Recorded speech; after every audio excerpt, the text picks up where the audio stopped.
I grew up in this country with a myriad of images that either placed someone who looked like me constantly on the periphery, or images in which I wasn't existent. That's David Oyelowo, star of Spooks, The Butler and Selma. He's talking about a problem familiar to a lot of us. Why don't we see ourselves on screen?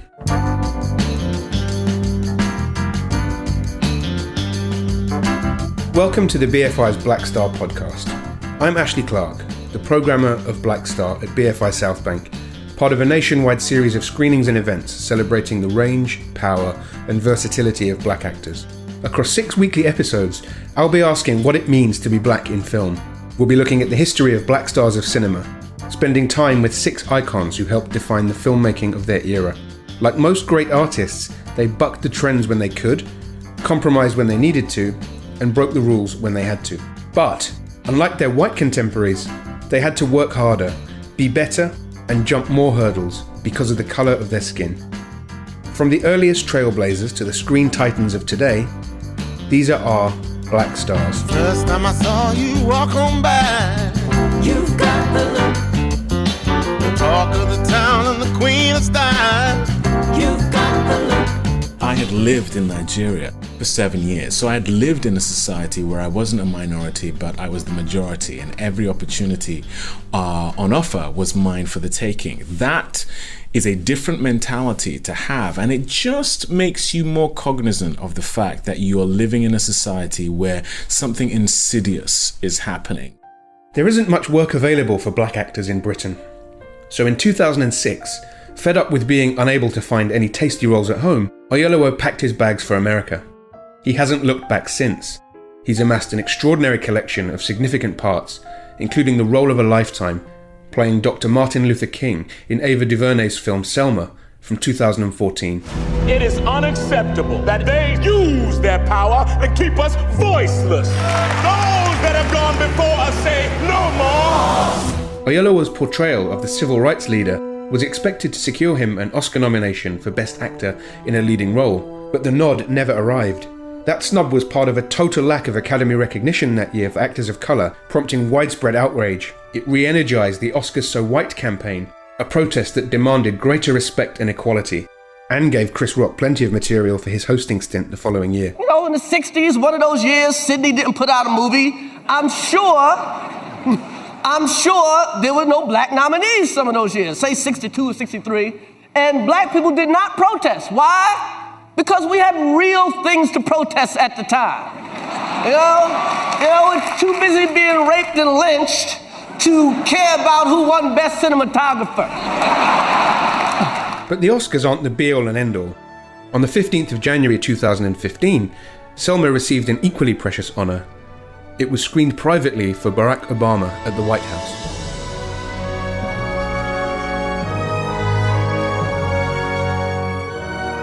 The story of America's greatest civil rights advocate, presented to the nation's first black president. It was a symbolic moment, the marriage of art and politics, reflecting a movement towards social justice. But to get to grips with our present, we need to plunge into the past. So let's begin our Black Star story at that same location, the White House, some 100 years earlier. On the evening of March 21st, 1915, a special event was held in Woodrow Wilson's White House, the first screening of a full-length feature at the presidential home. As the night drew in, the president gathered with his guests to watch an epic silent film that was bold, technically revolutionary, and hideously racist. DW Griffith's The Birth of a Nation.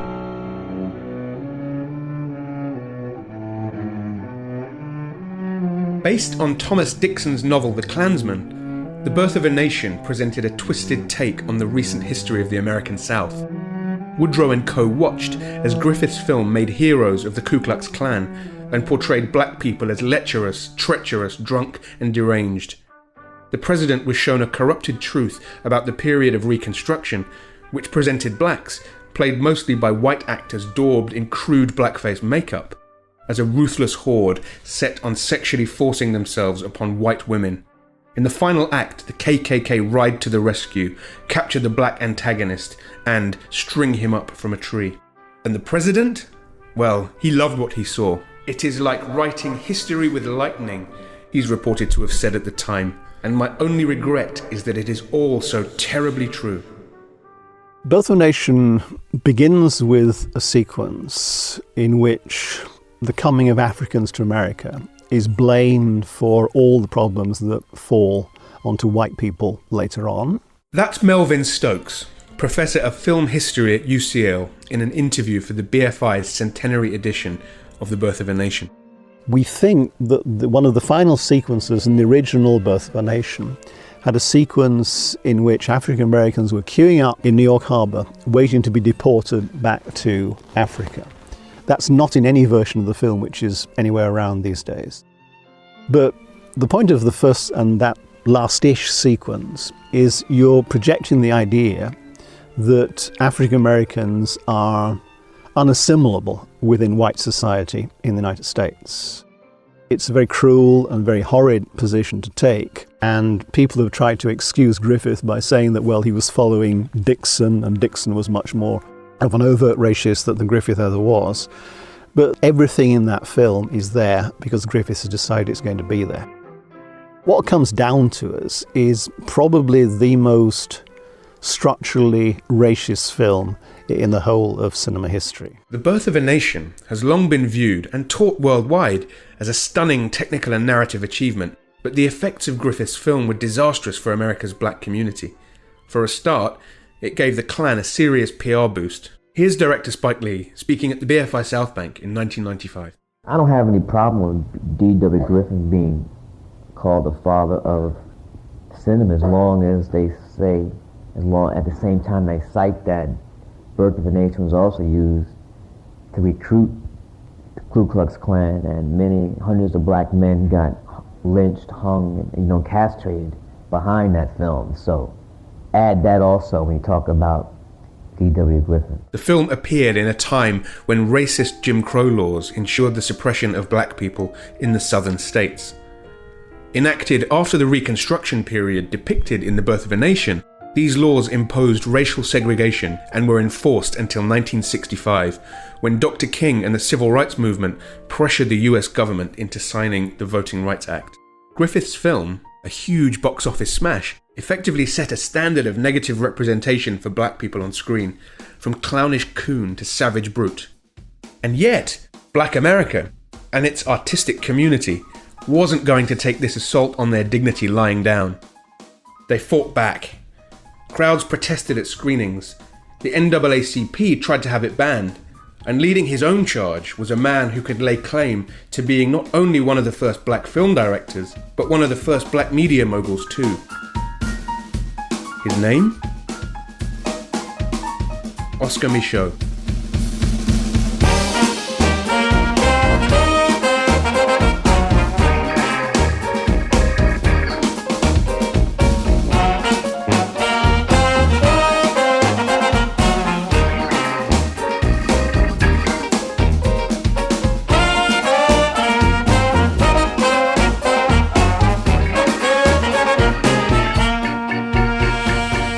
Born in Illinois in 1884, the son of freed slaves, Micheaux proved himself exceptional several times over. First, he became a homesteader, purchasing and cultivating a plot when land ownership was a predominantly white activity. He believed that the best ways for African Americans to uplift themselves out of the difficulties and the hardships of slavery would be for them to settle west. That's Maya Mask, Associate Professor of Film at Vassar College. So he was really following Horace Greeley, saying, "Go west, young man." And so he went out to the Midwest and found a place to homestead in the Dakotas and became a homesteader. Now that in and of itself tells you about his spirit, his determination, his strength. Then Micheaux wrote about his experiences as a black man working the land in his books. And he sold those novels door to door himself to his neighbors. So he wasn't selling them to African Americans, he was selling them to his fellow homesteaders who were European immigrants. Then Micheaux, the homesteader and novelist, became Micheaux the filmmaker, adapting his own book, The Homesteader, into a film in 1919. It's now considered lost, but it was the first of Micheaux's many films. These were part of a wider genre called race movies, independent films designed specifically to be enjoyed by black audiences starved of seeing themselves up on the screen. Writing, directing, marketing, and distribution. Micheaux did it all. He even pulled a Hitchcock before Hitchcock and popped up in the odd fleeting role in his own films. And he did all this while living in a segregated society. Not all theaters cater to African-American audiences. That's Dr. Charlene Register, Associate Professor in the Department of African, African-American and Diaspora Studies at the University of North Carolina. Some of them had segregated seating. Some of them had what they call midnight rambles, where blacks could enter the theater at 12 o'clock at midnight in order to see a film. So he had to confront all of those obstacles in conjunction with the fact that he was not able to drive. He never apparently learned to drive a car. So here he is transporting all these films, and he had to hire chauffeurs to take him to all these places in order to get his films exhibited once they were even made. Micheaux's first masterpiece, Within Our Gates, from 1920, is the earliest known surviving feature by an African-American director, although a print of it was only unearthed in Spain in 1990. A stylistically bold and politically radical statement against the birth of a nation, it stars Evelyn Prier, known within the black community as the First Lady of the Screen. She plays a woman who travels north in an effort to raise money for a school for poor black children in the Deep South. Her romance with a black doctor leads to painful revelations about her family's past and her own mixed-race ancestry. This controversial film made no bones about the violent realities of racism. Like Birth of a Nation, it features a lynching. Micheaux stages the scene with an intensity that still shocks viewers in 2016. Here's Charlene Register. Some people even think that because the film was so bodacious in its representation of this lynching, that might explain why it disappeared from the U.S. And I believe it was originally titled La Negra. And then when it came back to the U.S., that's when they realized that it was Within Our Gates. And he also released it in 1919 or early 1920, and this would have been during the era when Chicago was having race riots. So the fact that he made the film and then the film was released in Chicago during that moment of racial upheaval is also very indicative of how he attempted to arouse the attention or garner the attention of audiences and spectators for his work. And what's more, Micheaux was committed to showing black life in all its complexity. Mia Mask. It's not as though he's saying all black people have to be depicted in a positive light. He's showing you the range of full spectrum of human flaws and foibles along with virtuous characters. So he had a very realistic, balanced sense of what it meant to be African American. He was very proud of his race, but by no means did he need to depict black people as flawless. Oscar Micheaux was far from perfect.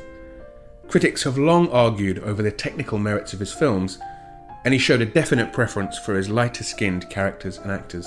But filmmakers from future generations, from later race movie pioneers like Spencer Williams, independent trailblazers Charles Burnett and Julie Dash, Hollywood pioneers like Gordon Parks and Spike Lee, and today's successful black filmmakers, from Ava DuVernay to F. Gary Gray, Lee Daniels to Tyler Perry, they all have one thing in common: a debt of gratitude to the Illinois-born maverick. I think it still exists, particularly in the works of a contemporary filmmaker like Spike Lee. Dr. Register draws a direct line from Oscar Micheaux to Spike Lee, where he tackles some of these issues in terms of color consciousness or other dilemmas that face African-American audiences at large, the intra-racial divisions as well as the inter-racial divisions.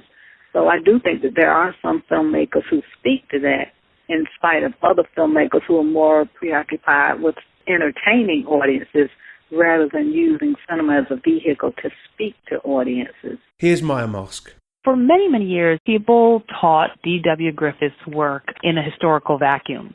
they talked about Birth of a Nation as a film that couldn't be critiqued for its ideological content because they said, well, look, Griffith was a man of his day. He was a man of Victorian ideals. We really can't criticize him because those were the values and the beliefs of the day. Oscar Micheaux's films, particularly Within Our Gates, which is a response, a rejoinder to Birth of a Nation, demonstrates that that's absolutely false. So that there were all of these black intellectuals and artists like Micheaux who were actively challenging the racial calumny and the insults brought against African Americans by films like Birth of a Nation.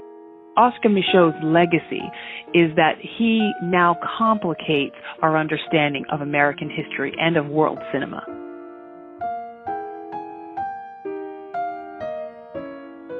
I'm only here because of people like Oscar Micheaux performing. The last word there from Spike Lee.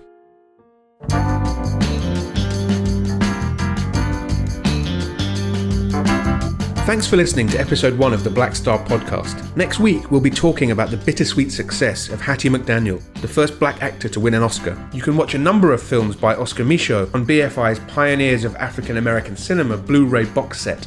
The clip of Melvin Stokes talking about Birth of a Nation came from the BFI's centenary edition of The Birth of a Nation, again available on Blu-ray. More on David Oyelowo's campaign to bring greater diversity to our screens can be found in this month's Sight and Sound magazine. And you can learn all about the BFI's Black Star season at bfi.org.uk/black-star.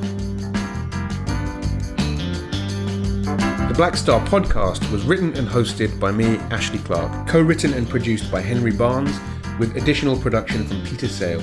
Thanks for listening. We'll see you next week.